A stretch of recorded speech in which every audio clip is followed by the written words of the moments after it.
Here we go. Whatever, we're starting already. Thank you, Dave. I appreciate that. Thank you all for being here today. We've got a busy day and a lot of stuff going on, really good stuff. So we're going to jump right into it with Rick Szabrak. Oh, hey. We're going to jump right into it with Jon Kochis giving us an airport update.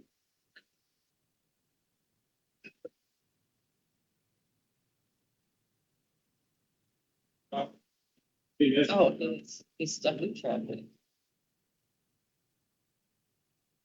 Who's good? And Deshaun. If you have a good Rick Szabrak impersonation you want to do, That's about the best I got. Is that pretty good? no. Yeah, it's the hand. It's always the hands. the hands. Yep. I know. I got it. So, Dan's gonna, my lovely assistant will make this available so I don't look over my shoulder, but I'm gonna give an update on the airport today. And we do actually have some items that, will come about here soon. Official action. So, I meant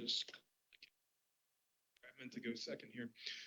Construction status as of today, pads on the box hangers are poured, underground plumbing complete. So we're really making progress above ground, which is usually a pretty, it's great construction in two ways. You get to see the progress, but you actually get beyond some of the unknowns and some of the intangible things that you can't really see or know as we lead up through construction. On our T-hanger sites, we were pad prepped and then steel is on site. So those are some of the big hurdles to overcome during a construction progress. So as you see on the screen here, this was yesterday where they set the corner steel for the first box hanger. And if we go bend it to the next one, keep going, we'll go back to that one. So there's that corner again, the most recent one I sent you. That's today right now. So that's about 10 minutes ago. They already got that whole back wall of steel set coming around. So it goes up very quickly once they get going and once they get above ground. The other site that has no steel and no concrete, that's the T-hangers that we talked about. That comes along second because those they go up quicker and they're less internal construction. So they start those second because they'll time out to be done at the same time. Thanks, Bennett. So just some general construction progress things and why we need to kind of give an update today. We were able to progress through construction with some value engineering savings on pavement. So that saved us about $25,000. Really in the details, it's just the type of pavement. So we're able to use a different type of pavement in and around these hangars.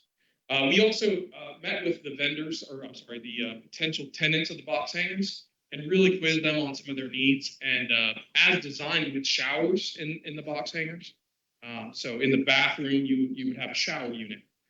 We really didn't find that was a need, so we went ahead and removed those out of the bid package, and that saved us about $12,000.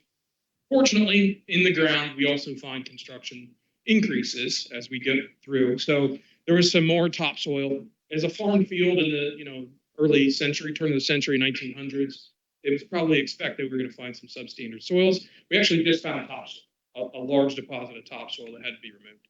Not bad soils, but you can't build on that.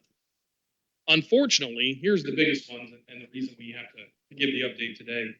We have had 3 different items of note that have led to increases that are code related.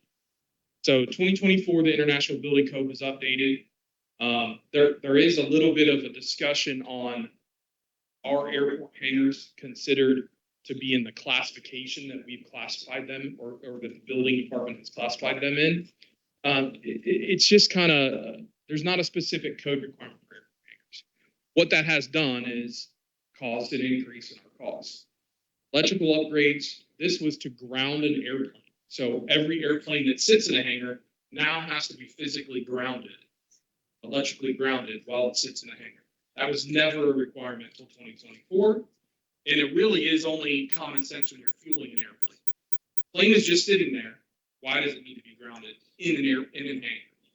But we kind of estimated that this would be a $3,500 increase. Is it worth the fight and the request for variance? And all of these requests for variances go to Ohio. This is not a local building code issue, it's an Ohio building code issue.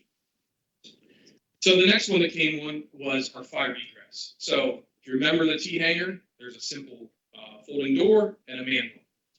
Now, fire code says in an airport, you have to have 2 means of egress. So obviously you can't go into your neighbor's hangar to get out. So we had to add a second door in the bifold door, hangar door. So there's a little man door that you step through in the hangar door. Unfortunately, it's a $19,000 increase over 10 T-hangers that we had to do. So that's a fire code egress requirement. Could we fight it? Potentially. But again, we're going to have to go to the state and request that variance. The largest one is, and one that really I think is confusing to me the most, is the additional energy code requirement. So this is insulation. We have to bring the inside of these box hangers, because they're heated spaces, up to R30 insulation. Our CMT has designed hundreds of hangars. This is the first time that they've actually said, we just can't get behind or understand the code requirements that have caused this change. If you can imagine this box hangar, it's a giant, 30-foot ceilings. It's a heated space. And we have to insulate the walls and ceilings to R30. There's one problem.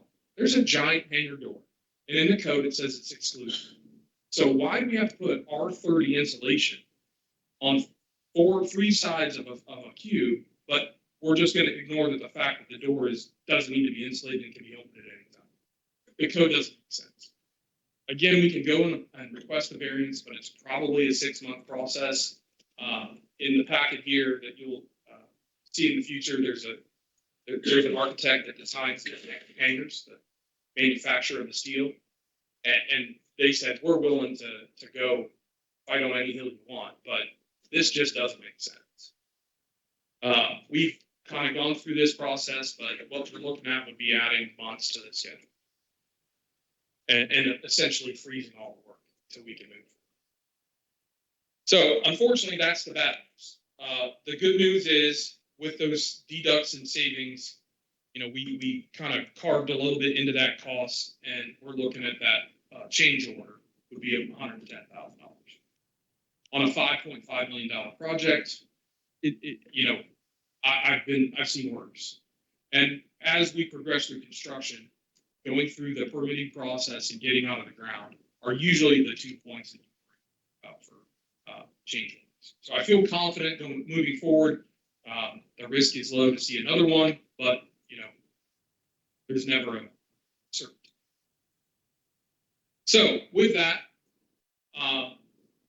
a second point that we kind of wanted to bring up and talk about, and Michael's here to help me a little bit with that, is the concept of how do we make the commissioners whole for the investment in the airport. Originally, as discussed and moved through, the original plan was you would receive the rents directly from these hangars. Working with Stacy, I don't know if she came down for this. Working with Stacy, and the board as the airport clerk, collecting rents in 2 different accounts, got a little bit, not complicated, but just something that we'd have to track. Knowing that, plus some of the internal issues with pricing, our current hangars are low, in my opinion. And I think the rest of the board agrees that they are low. But to do that wholesale across the board, we are locked into a 3% increase for our current contracts. What we're looking to do would be make adjustments across the board. But in the meantime, we don't want to price your hangars too high where people are moving in and out of them too frequently because they're going to find a cheaper hangar elsewhere on the airport authority manages. So in order to stabilize all this, what we would propose is an agreement to pay the airport authority to pay the commissioners a flat fee per year that met the promised ROI number. What we would look to, though, is I think we originally proposed a 22, 23-year ROI, just rounding that up to a 30 because it is a high impact, and utilizing that $5,750,000 cost of construction, paying the county airport authority would pay the commissioners a $191,000 annual payment over 30 years in a land lease. And Auditor Brown came up with probably the best solution to do that land lease piece, because we already have land leases. But these agreements would be in 5-year increments for flexibility. And then, we would collect all the rents. So we would see a revenue boost. We'll cover that payment, have a healthy cash carryover that we can go over to.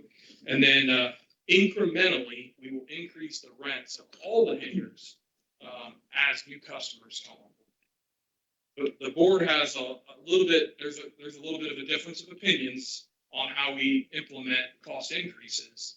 But we do all agree we need to increase our costs, increase our rents. So of 76 available current existing hangars, we would only increase to the new set per square foot rent to a new customer. So if you leave the hangar, that new lease is going to be the new rate. It takes a little bit longer to go through that attrition rate of new hangars, but with our turnover, we turn over about 6 to 8 hangars a year. So we project within 10 to 12 years, most of our hangars will be there. Now we have tenants who have the same lease for 15 years, but we'll try to capture those as we move through. We're still going to be doing a 3% increase to those existing leases as per the contract. Can I ask a question? Absolutely. So, what I'm hearing you suggest is that we have an existing lease rate for existing hangars, and we had a new lease rate that we agreed to for our new hangars. And you're suggesting that the new lease rate goes away and that all the hangars, old and new, get charged the same old hangar price. Not the old hangar price up until that point, but it would be a new across the board 22, 23, 24 cents per square foot is what the airport authority is still discussing. It'd be the opposite, actually. It would be everyone at some point would be brought up to the same rate as the new hangars. And that would be based on new leases. So if somebody's in an old hangar, I get it. So, so are we charging the new hangars a new rate or not? yes, it would, yeah. It's roughly 10% more than what Is the it the rate that average we originally agreed to?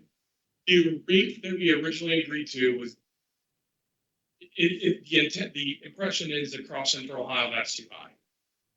I think some of us agree, some of us disagree. It's a 7-member board. There's not consensus there. So when we had that conversation, you went to all the other places in Central Ohio and gave us all the data, and it looked like we were kind of in the upper middle of all of those. We were in the upper middle of all of those, but Columbus as a market is depressed in all hangars comparatively. And I talked to OAA, the Ohio Airport Association, and they recognize it, that Ohio, Central Ohio, has a very low, cost-effective rate for hangar space compared to other major metros. And so are you concerned that if we charge the rate that we originally agreed to, that our hangars won't be filled? Correct. And I want to eliminate the commissioner's risk for that by taking that whole burden on with the airport authority and our revenues. We're made whole, and then we price all the hangars accordingly, and the old hangars are essentially subsidizing the new hangars. What's the difference between the rate we agreed to and the rate that you're suggesting? We proposed, or the studies found $450 a month for the T hangar itself. And our current T hangar in that 1,500 square foot was, like it's at like 350. $350. So there's $100 spread right now. We're going to bring the old ones up and lower down that number again, but the authority is taking the risk, and we're just asking for that ROI to be extended to 30. And how much you bringing them up and how much you bringing it down? That's the still to be determined from the airport authority, but the discussion right now is 22, 23, or 24 cents per square foot, which on that hangar would be. Yeah, it would 24, which is, I think is where we're kind of leaning towards, looking at right around $380 or $380 a month. So 350 to 380, 450 to 380. Don?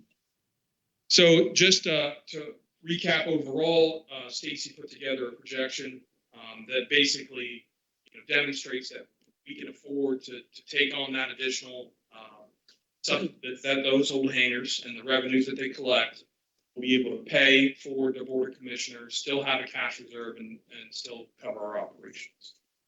And our carryover would continue to increase each year. It just wouldn't increase as much as it has in the past. So the projection with the new hangars, so we would, again, revenue the new hangars. We would pay back the board of county commissioners and still have a cash carry of 59,000. This graph shows 183 as the annual payment, but with this change order, I felt we had to increase the cost of construction to reflect that change order. So that new number would be 191. I just didn't have Stacy redo the math on that. $3,000 swing is not going to impact the cash carryover too much. So our operating expenses include the airport management, include mowing, upkeep, maintenance, those type of things. The worry is, what if a hangar has a major, doors broken or roof collapses or things like that? The thing that we always have to go back to is the auditors or the folks that kind of decide where these things go. Those capital investments at the airport are county general fund burden.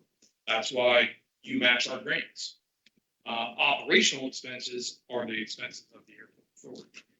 So that risk has always been there. If there's a large capital expense, that the airport authority's general fund wouldn't be able to take that burden. It has to be classified within the county's general.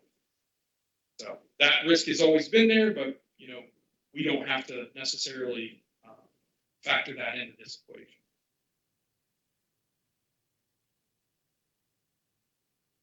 Any other questions? Is that the end of the presentation? Yeah, that's all that new. No, I really do think that what we're really seeing though is the future of the airport and how it looks now. So what you see in the black squares and rectangles are our current builds after these projects are completed. And then what we have left to build out is in orange. We really are working with the FAA though. This year, that's a little bit difficult with everything that's happening. They're trying to assess where they're at and what's going to happen moving forward. But that north side development, what we call our commercial development, would be that forward focus with the FAA in partnership. Until that point, we're really looking at the orange areas, the orange squares on the southern part of the airport are really only what's left to build out, what we have room to build out. So we are reaching a capacity size of our airport, which is a good thing, but it's also something that we have to mitigate for. So Area 5 is not available to build on? Area 5 is not currently. We would have to move a creek, Greenfield Creek, to do that. It's bordered by that. So there's a creek that goes underground along the runway and down about where this black line is. We have to move that or cross that to build there. It's definitely something that's considered. It's just a little bit more environmentally challenging than building on the north side. The north side has its advantages that it has a direct access to 33. Those are things that definitely could impact the decision. What is shown in area 18 is the FAA eligible piece. If we decide to shift gears and try to tackle the creek first, then we could easily shift that forward. I'm just looking, 20, 30 years down the road. Is 29A viable or not? 29A is, yeah. And actually the homeowner to the north really wants to work to develop a crossover. They've got some big ideas, but 29A is a really good property to develop. All right, Commissioner Levacy. So, when you talk about leases and build in 3% increases, that sort of thing, what's the length of these leases you're building in those incremental increases? They are annual with a perpetual renewal. I wouldn't call them evergreen, but they are. Aren't you locking yourself into a situation where you can't? The market dictates, and I think that's not a very good thing. So we started an endeavor in 2021 to change the leases to put in language that was strongly recommended from the prosecutor's office. That process started in 2021, and we still have a few leases that have the tenants just aren't following through. Much that Emily and Stacy had beat on them and everything else. I mean, there is a strong-handed approach where we walk in and cancel every lease. No, I get that. Yeah, we could. But again, you just don't want to do that in the future. Yeah, no, you're absolutely right. Our predecessors have locked us into this 3% perpetual lease. We could walk in, cancel, we have the legal authority to cancel every lease, set a new rate, set a different, CPI, whatever we wanted to do. It just comes down to customer service. We want to. Listen, I get that, but again, at least you're thinking. Yeah. Ahead on how it should actually. The new leases that new tenants would see will have a CPI, something that we can change that 3%. So that's an opportunity for us to, it's going to be a headache for our fiscal folks to have multiple different leases and multiple different rates, but eventually through that attrition, we'll be able to have a good solid lease. Collect the market rate. And we'll be a little bit above market for a time, but we spoke to OAA, I've spoken to other feeder airports, Newark, Delaware. We all see it. Like, they don't have the ability to increase because no one is increasing at all. And people will easily, I mean, they're planes. They'll just go to another airport.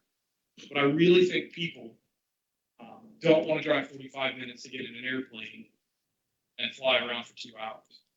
I challenge that notion that eventually they're going to go to Newark, but Newark has a list of 20 people.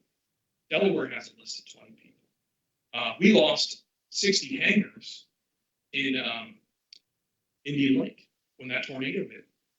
So the market is depressed. Our ability to vacancies are depressed. We can do this now, and I think now's the right time to make adjustments. In the market will always be depressed. We're in a period right now where that may be the case, but a year or 2 years from now, maybe 100% there. Sure. Our current waiting list is 30. That's people who have put a deposit on it. And that list is now almost, the top of that list is almost 2.5 years old. This person's been waiting 2.5 years for a hangar. And that tells me you're not charging. Exactly. That's exactly what it tells me. Exactly. Right. But I'm one member of a 7-member board, and I think Michael and I probably have an opinion that we'd like to see that 24 cents and do it immediately. And I think we're there. I think we have that work. And that's the process. Commissioner Davis? Good. Yes, ma'am. I would say the positive news is that the airport is able to fulfill that land lease and is able to make those payments and still have a positive, healthy fund balance proceeded over that long term. So they're able to participate in ways that they weren't able to participate in the past. And use the language that I provided, it'll all be acceptable for Government Accounting Standards Board pronouncements. And thanks to Carrie, we threw, I don't know how many ideas at the wall to try to get Yeah. them to stick. Because, there's an underlying agreement that we operate, the airport authority operates the airport on your behalf. But adjusting that really made matters even more complicated. So we already have existing land leases, you do, the board, with tenants. And that's a model that works on All right, well, thank you for all the work that you and Michael and the board are doing. Not great news, but And just for the minutia of the details, the change order doesn't have to be a resolution. Our construction contract, all change orders, things that were deferred to the county administrator. So you don't have to see it today, but I'll wait word to see the. all right. Thanks, John. Thank you. Rick Zabrak's in the house. Thank you. Thanks to my opening act. Oh,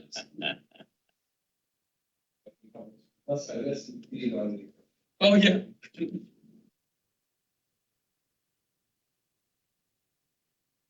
Mr. Dealey, today we're going to talk about all things workforce in Fairfield County. And first, I'd like to introduce my team and then Deshaun and Vic. Unless you do the heavy lifting here. So from left to right is Tia Donnerman. She's our information and communication specialist for our workforce board and also county stuff. Done a great job with a lot of social stuff. Deshaun Tony, who's our deputy director. Laura Bailey Fields, who's our Deputy Director for the Area 20 Workforce Development Board. And new to our team is Joe Miller. Joe, if you wouldn't mind introducing yourself briefly, she's our new apprenticeship coordinator for the Area 20 Board. We got a $4 million grant with Franklin County to help expand apprenticeships. It's a big focus, been a big focus. Now we have boots on the ground actually to help with this. So Joe's a couple months in, so you want to quick hello?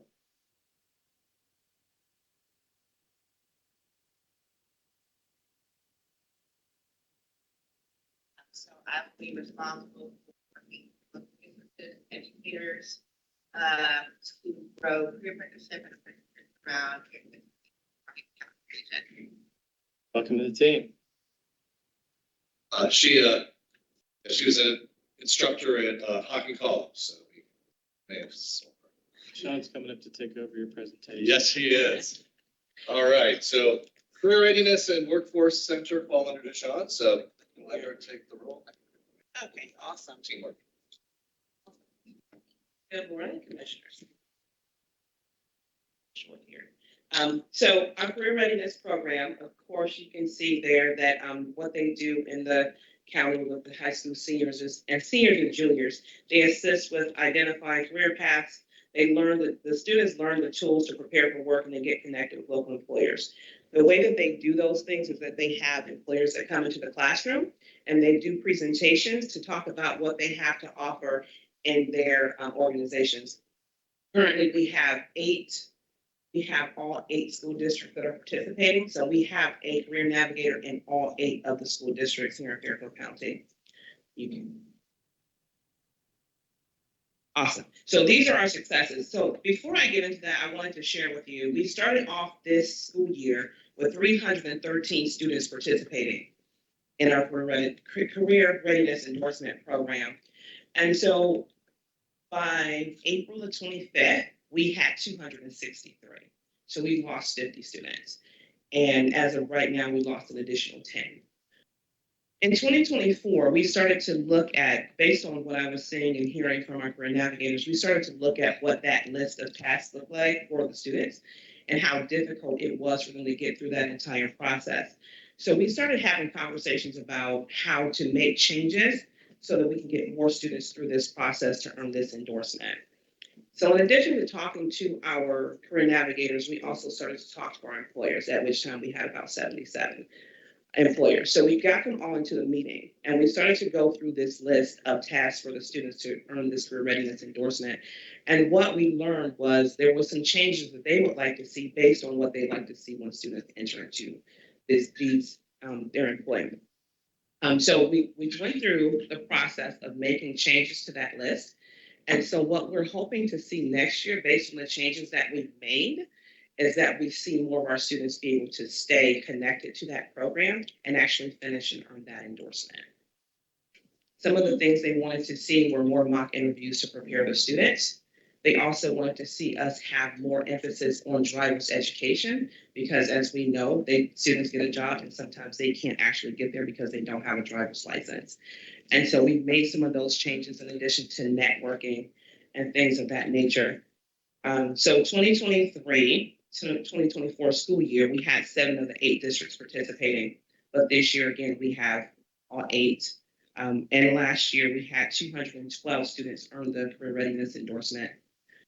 This year, we will have a little bit more than that, but next year, we're hoping for that full 300 as we made the changes. 2024-25 school year, so it says 7 to 8 school districts are participating, but here's what happened. One of our school districts already had somebody in that position, but our career navigators, once that position was open and they had anybody to fill that space, our career navigators went into the schools and offered their assistance.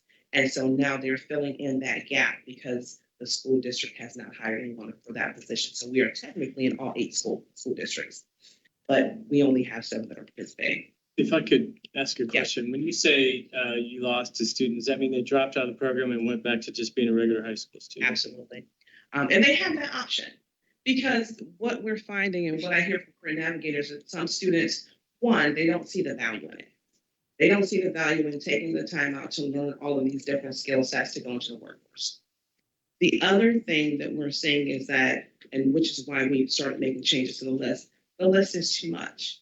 We had too many things in there for the students to do that took up too much time, and some of it was really very difficult for them. We had a lot of challenges with the OMJ website. The students couldn't get into the website because there were firewalls up by the schools. They had to have certain IDs, and then there were all these different things that we plugged in so that they could earn these certifications or these certificates of completion. And things like finding someone to give them a recommendation letter. So those things became a little bit tedious, not to mention they're also included in their OMJ seal. So if you have a student who has earned their OMJ seal in their junior year, they're repeating some of the same things in this endorsement, which is part of the reason why we work mostly with seniors. And we've started to look at, when it comes to the juniors, do they have that OMJ seal already? The OMJ seal is already incorporated into their work readiness endorsement. Thank you.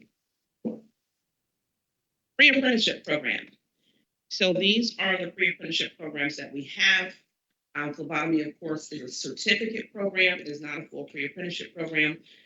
This year, we started off with about 79 students. We are currently at 69 students. We lost several students based on academics from the school. Some of the schools said bring them back because they're not finishing, they're not doing well in their high school. Some of them actually left because they wanted to go to college, which we are perfectly fine with. This year, we'll put a little bit more emphasis on the pathway to college when we present this information. Carpentry, electrical, HVAC, and HVAC have extended their program to receive 25 students. We didn't quite make it to 25 with the exception of the electrical program, but we're hoping next year to expand that and to have a full class of 25 in each of those areas. This year, we will graduate about 69 students.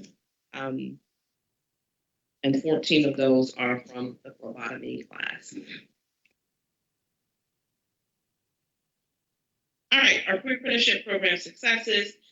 The 2023-2024 school year, we had 7 of the 8 school districts participating in the Success Center.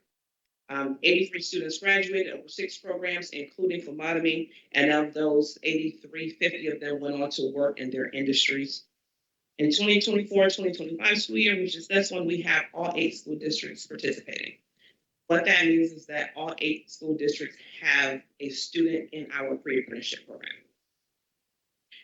We are going to graduate 69 students over 5 programs, and of those 69, 14 are phlebotomy students. And 55 of those, which means all of our skilled trade students, are currently working in their trade. They have all been placed.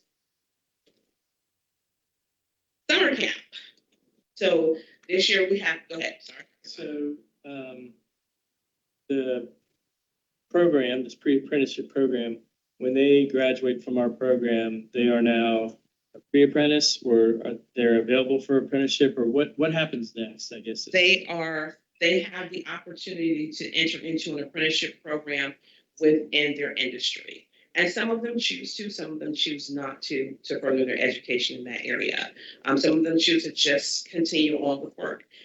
Sometimes it's just a matter of time before they go into that after they realize they can't go any further without getting that additional training. So they have the option to enter into an apprenticeship program if they choose. And I'm sure it varies by industry, but roughly how long on average is an apprenticeship program before they're like in the next level of their, it does vary by program.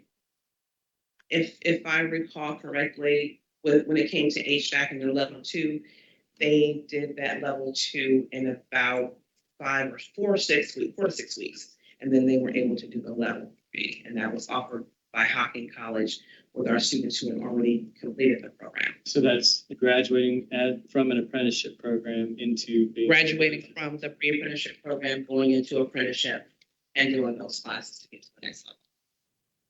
So they would be, it's like for electric, after 4 years, in an apprenticeship program, you become a journeyman electrician. Okay, HVAC, a lot of the programs are 2 years. okay, But we're just building out a full apprenticeship program right now for HVAC.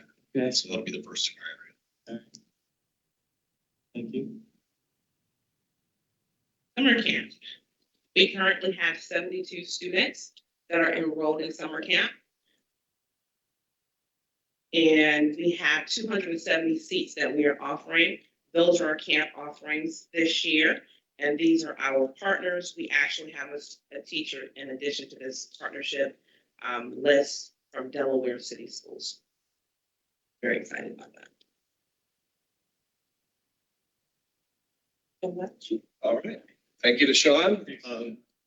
She's doing a great job working through all of the complexities with the school districts and the students to get them through their programs. So here's a few things that we have.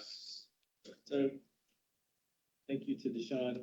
Is there any other program around the state, or are there other programs around the state that are doing things to this level as far as creating the pre-apprenticeships and getting people ready to go into apprenticeships and all those things?